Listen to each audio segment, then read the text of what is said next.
Hello दोस्तों, मेरा नाम है यश। स्वागत है आपका मेरे चैनल द ट्रेलर में। आज मैं आपको एक ऐसे लड़के की कहानी सुनाने जा रहा हूँ जिसकी उम्र तो महज 15 साल थी, मगर वो दुनिया की सबसे ज़्यादा रेस्ट्रिक्टेड और हाई सिक्योरिटी वाली कंट्री नॉर्थ कोरिया से भागने में कामयाब हो गया। हालांकि नॉर्थ कोरिया से भागना तो लगभग नामुमकिन है, क्योंकि वहाँ के बॉर्डर्स को दुनिया का सबसे ख़तरनाक बॉर्डर कहा जाता है, जहाँ किसी को भी भागता देख सीधे गोली मारने के ऑर्डर्स हैं। मगर इसके बावजूद भी इस लड़के ने भागने का वो तरीका निकाला जो किसी के वहमो गुमान में भी नहीं था। क्योंकि इस देश को किम जोंग उन नाम का तानाशाह चलाता है, इसलिए ना तो इस देश में ज़्यादा फॉरेनर्स को आने की इजाज़त है और ना ही नॉर्थ कोरिया का कोई भी निवासी इस देश को छोड़कर बाहर जा सकता है। और अगर कोई भी ऐसा करते पकड़ा गया तो उसे और उसकी आने वाली पीढ़ियों तक को सज़ा दी जाती है। इन्हीं सारी परेशानियों और तानाशाही के बीच एक 15 साल के लड़के ने वो अनोखा तरीका निकाला जिससे वो नॉर्थ कोरिया से भाग गया, मगर फिर कभी अपने माँ बाप को देख नहीं पाया। तो आखिर कौन था ये लड़का और कैसे वो नॉर्थ कोरिया से भागा, ये रोंगटे खड़े कर देने वाला है। कहानी शुरू होती है दिसंबर सन 2016 से, जब दुनिया के अलग अलग कोनों से आए हाई स्कूल के बच्चे हांगकांग में होने वाले ग्लोबल कंपटीशन के लिए जमा हुए थे। ये सभी स्टूडेंट्स अपने देश के टॉप टैलेंट्स थे जो मैथ्स में बहुत माहिर थे, और ये सभी एक बहुत बड़े इवेंट में शामिल होने वाले थे जिसका नाम था मैथमेटिकल ओलंपियाड। इन स्टूडेंट्स के बीच एक टीम थी जो दुनिया की सबसे खुफिया और अलग थलग रहने वाली कंट्री से थी, जिसका नाम था नॉर्थ कोरिया। इस टीम में कुल 6 लड़के थे जिन्होंने ब्लैक पैंट्स और वाइट शर्ट्स पहन रखी थी, और उन सबकी शर्ट्स पर किम लीडर्स के बैच लगे हुए थे। इन 6 लड़कों में एक लड़का था जिसका नाम था जोंग योल री, और वो देखने में काफ़ी परेशान और घबराया हुआ लग रहा था। जहाँ टीम के बाकी लड़के मुस्कुरा रहे थे, वहीं जोंग बार बार इधर उधर देख रहा था। ऐसा लग रहा था वो किसी से छुपने की कोशिश कर रहा हो, और उसका ध्यान इस कंपटीशन पर बिल्कुल भी नहीं था। जोंग की कहानी नॉर्थ कोरिया के एक छोटे से शहर से शुरू होती है, और ये वो देश है जहाँ आपका सोशल स्टेटस और आगे बढ़ने के रास्ते आपके फैमिली बैकग्राउंड की वजह से तय होते हैं। जोंग की किस्मत अच्छी थी कि वो एक ऐसे घर में पैदा हुआ जो पैसों से काफ़ी मजबूत था, और यही वजह थी कि उसे नॉर्थ कोरिया में उन परेशानियों का सामना नहीं करना पड़ा जो बाकी नॉर्थ कोरियंस को करना पड़ता था। नॉर्थ कोरिया में उन फैमिलीज़ को भी ज़्यादा फैसिलिटीज़ दी जाती थीं जिन्होंने जापान के खिलाफ लड़ाई में हिस्सा लिया था या जिनके किम फैमिली से अच्छे कनेक्शंस थे। बहरहाल जोंग शुरू से ही दिमाग का काफ़ी तेज़ था, और इसीलिए उसके फादर उसकी पढ़ाई लिखाई करने में पूरी मदद कर रहे थे।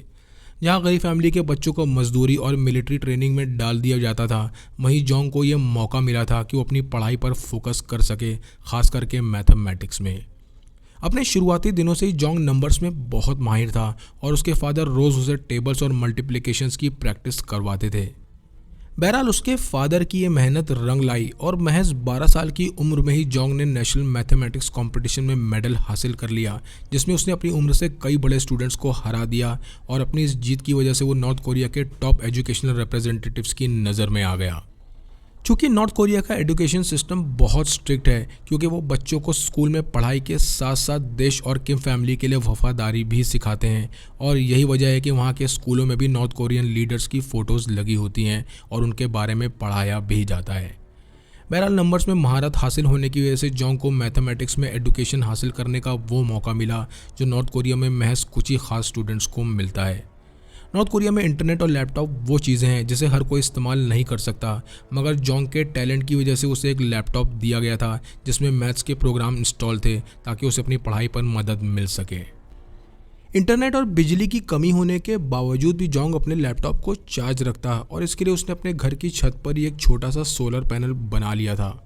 अपने इसी मैथमेटिकल टैलेंट की वजह से वो नॉर्थ कोरिया टीम में सिलेक्ट हो गया जो मैथमेटिकल ओलंपियाड में हिस्सा लेने वाली थी, और ये वो इवेंट था जो दुनिया के सबसे बेहतरीन मैथमेटिशियंस को एक प्लेटफॉर्म पर लाने का काम करता था। इस इवेंट में सिलेक्ट होने के लिए नॉर्थ कोरिया में जो ट्रेनिंग दी जाती थी वो काफ़ी सख्त होती थी, क्योंकि इन कॉम्पिटिशन्स में जीतना उनके लिए बहुत गर्व की बात होती थी। जोंग को भी सख्त ट्रेनिंग से होकर गुजरना पड़ा, जिसमें वो कई घंटों मैथ्स के जटिल सम्स को सॉल्व करता रहता, और इसमें नॉर्थ कोरिया के टॉप मैथमेटिशियंस उसकी मदद करते। ये ट्रेनिंग सिर्फ उसकी मैथ स्किल्स को ही बेहतर करने के लिए नहीं दी जा रही थी, बल्कि उसे ये भी सिखाया जा रहा था कि देश के लिए जीतना उसकी ड्यूटी है, और इसी से पता चलेगा कि वो देश के लिए कितना वफादार है। बहरहाल अपने पहले कंपटीशन में हिस्सा लेने के लिए जोंग पहली बार नॉर्थ कोरिया से बाहर निकलता है और कोलंबिया पहुंच जाता है। कोलंबिया पहुंचने के बाद मानो जैसे उसकी आंखें खुल गईं, क्योंकि यहाँ उसने जगमगाते शहर से लेकर बहुत सारी कार्स और फैशनेबल लड़कियाँ देखीं, और ये वो सब था जो उसने इससे पहले कभी नहीं देखा था। इस कंपटीशन में जोंग की टीम पूरी दुनिया में 5वें नंबर पर आई, जिसमें चाइना, साउथ कोरिया, यूएस और रशिया ने उसे पीछे छोड़ दिया था। जोंग ने भी एक सिल्वर मेडल जीता, जो उसके लिए एक बहुत बड़ा अचीवमेंट था, मगर नॉर्थ कोरियन रेजिम को ये बात पसंद नहीं आई, क्योंकि वो चाहते थे कि जोंग गोल्ड मेडल जीते और उन्हें यह भी लग रहा था कि जोंग की ट्रेनिंग में जो भी कुछ सारा पैसा उन्होंने लगाया वो सब बर्बाद हो गया। बहरहाल जोंग जब स्टेज पर मेडल लेने के लिए चढ़ा तब उसके दिमाग में एक ही बात घूम रही थी कि नॉर्थ कोरिया उसकी ट्रेनिंग में पैसे और वक्त खर्च कर रहा है, मगर उनका मकसद इस कंपटीशन से कहीं बड़ा था और वो उससे कुछ और ही कराना चाहते थे। अब सबसे बड़ा सवाल ये आता है कि नॉर्थ कोरियन गवर्नमेंट जोंग और उसके जैसे स्टूडेंट्स में इतनी दिलचस्पी ले क्यों रही थी, और जोंग को भी अब ये बात समझ आने लगी थी कि वो उसे किसी मकसद से ही ट्रेनिंग दे रहे हैं, मगर वो ये नहीं समझ पा रहा था कि आखिर ये मकसद है क्या। अब उसे दिन रात यही सवाल परेशान करने लगा, और चूंकि वो नॉर्थ कोरिया में तानाशाही और लोगों को उससे होने वाले नुकसान के बारे में भी जानता था, इसीलिए अब उसे डर लगने लगा और तब उसने वो फैसला किया जो हमेशा के लिए उसकी ज़िंदगी बदलने वाला था। जोंग को अब ये एहसास होने लगा कि अब उस पर हर वक्त नज़र रखी जा रही है और उसे कहीं ना कहीं ये भी लगने लगा कि नॉर्थ कोरिया में उसका कोई फ्यूचर नहीं है। अब आते हैं नॉर्थ कोरिया के साइबर डिवीज़न पर, जिसकी शुरुआत सन 1970 में हुई थी, जहां नॉर्थ कोरिया के टैलेंटेड स्टूडेंट्स को रशिया, चाइना और ईस्ट जर्मनी जैसी कंट्रीज़ भेजा जाता था ताकि वो कोडिंग सीख सके।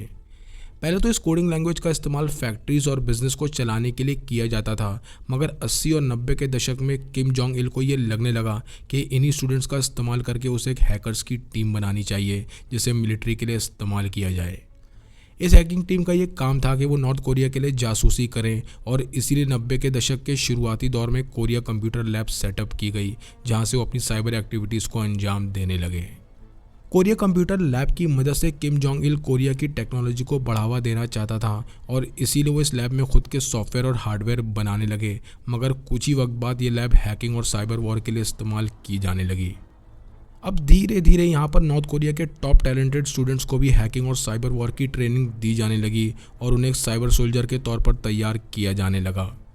बहरहाल अब किम जोंग उन ने अपने फादर किम जोंग इल की जगह ले ली और नॉर्थ कोरिया की कमान संभाल ली, और लीडर बनते उसने साइबर डिवीजन पर और ज़्यादा काम करना शुरू कर दिया। ये वो वक्त था जब नॉर्थ कोरिया की इकोनॉमी बहुत बुरे दौर से गुजर रही थी, और इसके पीछे की वजह थी इंटरनेशनल रेस्ट्रिक्शंस जो नॉर्थ कोरिया पर लगे थे, क्योंकि वो अपने न्यूक्लियर वेपन्स को टेस्ट करना चाहते थे।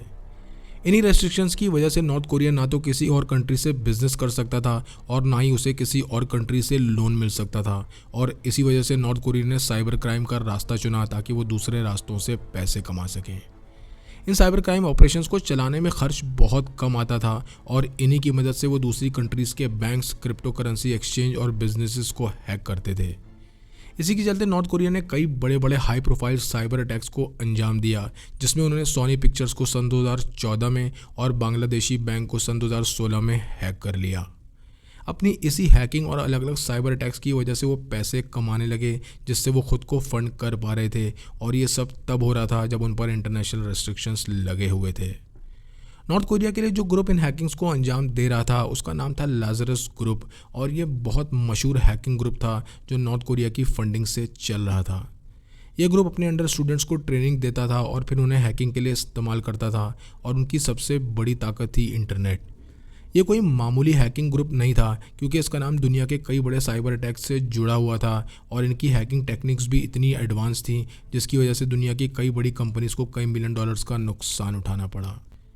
लाजरस ग्रुप का जो शुरुआती साइबर अटैक था उसे ऑपरेशन ट्रॉय के नाम से जाना जाता था, और सन 2009 में उन्होंने इस अटैक के ज़रिए साउथ कोरिया गवर्नमेंट की जासूसी की थी ताकि वो उसे टारगेट कर सकें। अब जैसे जैसे लाजरस ग्रुप और मजबूत होता चला गया, दुनिया की बड़ी बड़ी कंपनीज़ और गवर्नमेंट्स ने अपनी साइबर सिक्योरिटी को और मजबूत करना शुरू कर दिया। सोनी पिक्चर्स जो पहले भी एक बार हैक हो चुका था, वो अब और ज़्यादा चौकन्ना हो गया, और उन्होंने टॉप साइबर सिक्योरिटी एक्सपर्ट्स को हायर किया ताकि वो किसी भी तरह के साइबर अटैक से बच सकें। अब अलग अलग कंट्रीज़ ने साइबर अटैक्स की इन्फॉर्मेशन CIA और FBI जैसे लॉ इन्फोर्समेंट के साथ शेयर करनी शुरू कर दी, और साथ ही साथ वो सब अब मिलकर काम करने लगे ताकि नॉर्थ कोरियन साइबर ग्रुप की एक्टिविटीज़ को ट्रैक किया जा सके और उन्हें रोका जा सके। इसी ऑपरेशन के तहत अमेरिका ने ऐसी कई कंपनीज पर रेस्ट्रिक्शंस लगा दिए जिनके तार किसी भी तरह से लाजरस ग्रुप से जुड़े हों। इस पूरे हैकिंग ग्रुप को चलाने वाला जो मास्टरमाइंड था उसका नाम था पाक जिंग ह्योक और ये एक नॉर्थ कोरियन प्रोग्रामर था जिस पर अमेरिका ने सन 2018 में कई चार्जेस लगाए थे। पार्क पर यह चार्जेस थे कि वो कई बड़ी साइबर अटैक्स में शामिल हैं और यही वो शख्स था जिसने सन 2014 में सोनी पिक्चर्स और सन 2016 में बांग्लादेशी बैंक को हैक किया था। पार्क पर चार्जेस लगाने के बाद ही अमेरिकन गवर्नमेंट को ये पता चला कि लेज़रस ग्रुप ऑपरेट कैसे करता है और पार्क और उसकी टीम हैकिंग के लिए फिशिंग ईमेल्स का इस्तेमाल करते हैं। इसी मेथड के ज़रिए वो टारगेट के सिस्टम में मैलवेयर वायरस डाल देते हैं और फिर उस सिस्टम का कंट्रोल अपने हाथ में ले लेते हैं। पार्क पर जो चार्जेस लगे थे वो काफ़ी संगीन थे क्योंकि ऐसा पहली बार हुआ था कि किसी एक शख्स पर नॉर्थ कोरिया के लिए साइबर अटैक्स करने के चार्जेस लगे हों। हालांकि चार्जेस लगाने के बाद भी वो साइबर अटैक्स करता रहा और लोगों का मानना है कि वो नॉर्थ कोरिया में ही है जहां यूएस गवर्नमेंट उसे छू भी नहीं सकती। इससे ये साफ पता चलता है कि नॉर्थ कोरियन हैकर्स को पकड़ना और सज़ा देना कितना मुश्किल है क्योंकि इसके पीछे खुद नॉर्थ कोरियन तानाशाह और गवर्नमेंट है। नॉर्थ कोरिया में एक साइबर क्रिमिनल बनने की शुरुआत बहुत कम उम्र से ही हो जाती है और जोंग योरी के साथ भी यही होने वाला था। नॉर्थ कोरिया में टैलेंटेड स्टूडेंट्स की तलाश हमेशा जारी रहती है और इन स्टूडेंट्स को अलग अलग सब्जेक्ट्स जैसे मैथ्स और साइंस में टेस्ट किया जाता है और जो स्टूडेंट्स बाकी दूसरे स्टूडेंट्स के मुकाबले ज़्यादा अच्छे नंबर्स लेकर आते हैं उन्हें कुछ स्पेशल प्रोग्राम्स के तहत एनरोल कर दिया जाता है। इस प्रोग्राम में उन्हें ख़ास कंप्यूटर साइंस और हैकिंग की ट्रेनिंग दी जाती है और ये ट्रेनिंग बहुत सख्त और बहुत हाई लेवल की होती है जिसमें cyber strategies, network penetration, malware virus और सॉफ्टवेयर को बनाना सिखाया जाता है। इन स्टूडेंट्स के दिमाग में दिन रात ये बात डाली जाती है कि साइबर क्राइम को वो एक जंग के तौर पर देखें और वो ये देश के लिए कर रहे हैं जहां उन्हें अलग अलग देशों के साथ साइबर वॉर लड़ना है। ये स्टूडेंट्स घंटों इन कंप्यूटर सेंटर्स में हैकिंग सीखते और अपनी स्किल्स पर काम करते और इस दौरान गार्ड्स हर वक्त उन पर नज़र रखते। North Korean government in students की ज़िंदगी पर पूरी तरह कंट्रोल करना शुरू कर देती है जिसकी वजह से इन स्टूडेंट्स को गवर्नमेंट के सेफ हाउसेस में ही रहना पड़ता है जहां वो अपने दिन का ज़्यादातर हिस्सा कोडिंग और हैकिंग सीखने में ही गुजारते हैं। ये सभी स्टूडेंट्स टीम बनाकर काम करते हैं जिसमें हर स्टूडेंट को हैकिंग के अलग अलग डिपार्टमेंट में महारत हासिल होती है और लंबे वर्किंग आवर्स की वजह से वो बाहरी दुनिया से पूरी तरह कट जाते हैं और उन्हें नॉर्थ कोरिया से बाहर की ज़्यादा इन्फॉर्मेशन भी नहीं दी जाती। इस ट्रेनिंग के लिए उन्हें सुपर कंप्यूटर्स और टॉप सॉफ्टवेयर्स दिए जाते हैं मगर साथ ही साथ उन पर गहरी नज़र भी रखी जाती है ताकि कोई भी स्टूडेंट्स किसी भी तरह की इन्फॉर्मेशन बाहर लीक ना करे। चूँकि ये स्टूडेंट्स नॉर्थ कोरिया के लिए साइबर वॉर लड़ते हैं इसीलिए उन्हें स्पेशल सिटीजन्स का दर्जा दिया जाता है जिसमें उन्हें बेहतर खाना, बेहतर घर और वो दूसरी फैसिलिटीज़ दी जाती हैं जो नॉर्थ कोरिया की आम पब्लिक को नहीं मिलती। इन स्टूडेंट्स को यह स्पेशल ट्रीटमेंट देने के पीछे की वजह ये थी कि वो नॉर्थ कोरिया के साथ वफादार रहें, अपने मिशन को बखूबी अंजाम दें और नॉर्थ कोरिया छोड़कर ना भागें। हालांकि नॉर्थ कोरिया से भागना अपने आप में काफ़ी ख़तरनाक और जोखिम भरा है क्योंकि भागते हुए पकड़े जाने पर सीधे मौत की सज़ा दी जाती है। नॉर्थ कोरिया से भागने के लिए सबसे पहले उन बॉर्डर्स को क्रॉस करना पड़ता है जहां गार्ड्स हर वक्त मौजूद रहते हैं और ख़ास करके साउथ कोरिया और नॉर्थ कोरिया के बीच जो डीमिलिटराइज जोन है वो दुनिया के सबसे ख़तरनाक बॉर्डर्स में से एक है। नॉर्थ कोरिया का अपने बॉर्डर्स पर बहुत सख्त कंट्रोल है और इसीलिए उन्होंने वहां लैंड माइंस, इलेक्ट्रिक जालियां बिछा रखी हैं और साथ ही साथ गार्ड्स को ये ऑर्डर्स हैं कि वो जिसे भी भागता देखें उसे सीधे गोली मार दें। इतनी सिक्योरिटी होने के बाद भी अगर कोई नॉर्थ कोरिया से भागने में कामयाब हो जाता है तो उसे चाइनीज़ अथॉरिटीज़ से बचना होता है क्योंकि उनके हाथ लगते ही वो भागने वाले को वापस नॉर्थ कोरिया के हवाले कर देते हैं। नॉर्थ कोरिया के हवाले किए जाने के बाद उस शख्स को सीधे मौत की सज़ा दी जाती है और उसकी आने वाली पीढ़ियों को ज़िंदगी भर कैंप्स में काम करना पड़ता है। नॉर्थ कोरिया में लोगों को भागने से रोकने के लिए गवर्नमेंट अलग अलग स्ट्रैटेजीज़ का इस्तेमाल करती है जिसमें एक का नाम है प्रोपेगेंडा। इस प्रोपेगेंडा के तहत वहाँ के लोगों को बचपन से ही ये सिखाया और बताया जाता है कि बाहरी दुनिया, खास करके साउथ कोरिया और अमेरिका, बहुत ही ख़तरनाक और ना रहने लायक देश हैं। वहाँ के लोगों को किम लीडर्स को अपना भगवान मानने के लिए ट्रेन किया जाता है और इसीलिए उनकी फ़ोटो स्कूल से लेकर हर सिटीज़न के घर में लगी होती है। इस प्रोपेगेंडा को चलाने के लिए वो बाहरी दुनिया की किसी भी इन्फॉर्मेशन पर पूरा कंट्रोल रखते हैं और इसीलिए वहाँ के सिटीजन्स ना तो बाहरी दुनिया की न्यूज़ देख सकते हैं और ना ही उन्हें इंटरनेट एक्सेस दिया जाता है। वहाँ के सभी टीवी चैनल्स पर बस किम जोंग उन और उसके किए कामों को दिखाया जाता है ताकि सिटीजन उसके लिए वफादार रहें और उसी की पूजा करें। अगर नॉर्थ कोरिया से कोई भी शख्स भाग जाता है तो उसके पूरे परिवार को या तो मार दिया जाता है या उन्हें जेल्स में बंद करके उनसे काम कराया जाता है। इस सज़ा को गिल्ड बाय एसोसिएशन भी कहा जाता है, जिसमें भागने वाले की अगली 3 पीढ़ियों तक को सज़ा भुगतनी पड़ती है और ये क्रूर तरीका है लोगों को भागने से रोकने के लिए। नॉर्थ कोरिया में सिटीजन्स के लिए कानून इतने ज़्यादा सख्त हैं कि अगर उन्हें नॉर्थ कोरिया में ही एक शहर से दूसरे शहर जाना है तो उन्हें गवर्नमेंट से परमिशन लेनी पड़ती है और आम लोगों को नॉर्थ कोरिया से बाहर जाना तो नामुमकिन है।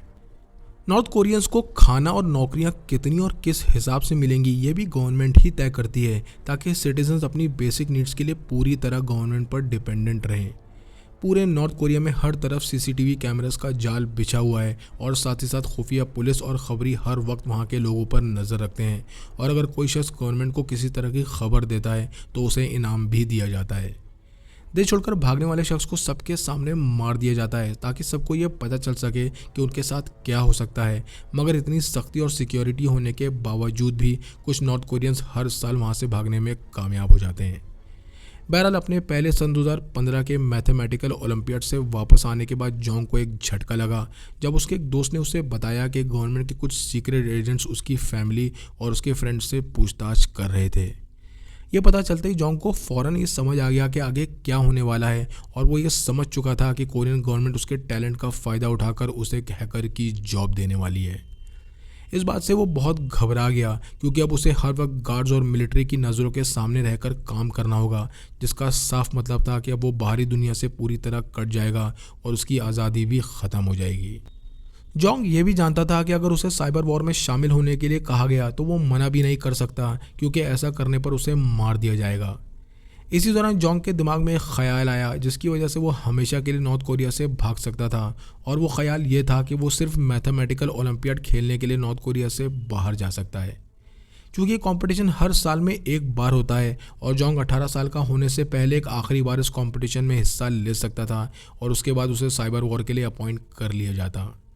बहरहाल अगले साल सन 2016 में कंपटीशन हांगकांग के साइंस एंड टेक्नोलॉजी यूनिवर्सिटी में होने वाला था और जोंग ये जानता था कि उसके लिए एक आखिरी मौका है नॉर्थ कोरिया से हमेशा के लिए भागने के लिए। जोंग एक कंटेस्टेंट था, इसलिए उस पर ज़्यादा नज़र नहीं रखी जा रही थी और साथ ही साथ वो उन टीचर्स के साथ भी बहुत फ्रेंडली था जो उसके साथ नॉर्थ कोरिया से आए थे। इस बार भी उसने सिल्वर मेडल जीता और मेडल लेते ही सबकी नज़रों से बचते हुए वो स्टेज के पीछे के दरवाजे से होते हुए बिल्डिंग से बाहर आ गया। बाहर आते उसने एयरपोर्ट के लिए कैब पकड़ी और एक एयरलाइन वर्कर की मदद से साउथ कोरियन डिप्लोमेट का एड्रेस निकाल लिया। इस साउथ कोरियन डिप्लोमेट से मिलने के बाद उसने कहा कि वो नॉर्थ कोरिया से भागना चाहता है, जिसके बाद लगभग 70 दिन उसने हांगकांग में ही गुजारे और इस दौरान साउथ कोरियन डिप्लोमेट ने हांगकांग गवर्नमेंट से मांग की कि वो जोंग को सही सलामत साउथ कोरिया के शहर सियोल जाने दे। साउथ कोरिया की इस रिक्वेस्ट को मान लिया गया और जोंग हमेशा के लिए नॉर्थ कोरिया से भागकर साउथ कोरिया चला गया। जोंग के भागने के बाद नॉर्थ कोरिया ने इस मैथमेटिकल ओलंपियाड प्रोग्राम को 2 सालों के लिए रद्द कर दिया और अब नॉर्थ कोरिया से जितने भी स्टूडेंट्स कंपटीशन में हिस्सा लेने के लिए बाहर जाते हैं उनके साथ गवर्नमेंट एजेंट्स भी जाते हैं ताकि कोई भाग ना सके। जोंग की उम्र अब 25 साल हो चुकी है और वो एक साउथ कोरियन नाम के साथ अपनी ज़िंदगी गुजार रहा है और सियोल की नेशनल यूनिवर्सिटी में स्टूडेंट्स की मदद करता है उन्हें मैथ्स पढ़ाने में। हालांकि जोंग नॉर्थ कोरिया से भागने में तो कामयाब हो गया, मगर उसे इसकी एक बहुत बड़ी कीमत चुकानी पड़ी क्योंकि इसके बाद वो फिर कभी अपने माँ बाप को देख नहीं पाया और ये कोई नहीं जानता कि नॉर्थ कोरियन गवर्नमेंट ने फिर उसके माँ बाप के साथ क्या किया। आपको ये कहानी कैसी लगी कमेंट सेक्शन में लिखकर ज़रूर बताएं। चैनल को लाइक और सब्सक्राइब करें। मिलते हैं नेक्स्ट वीडियो में।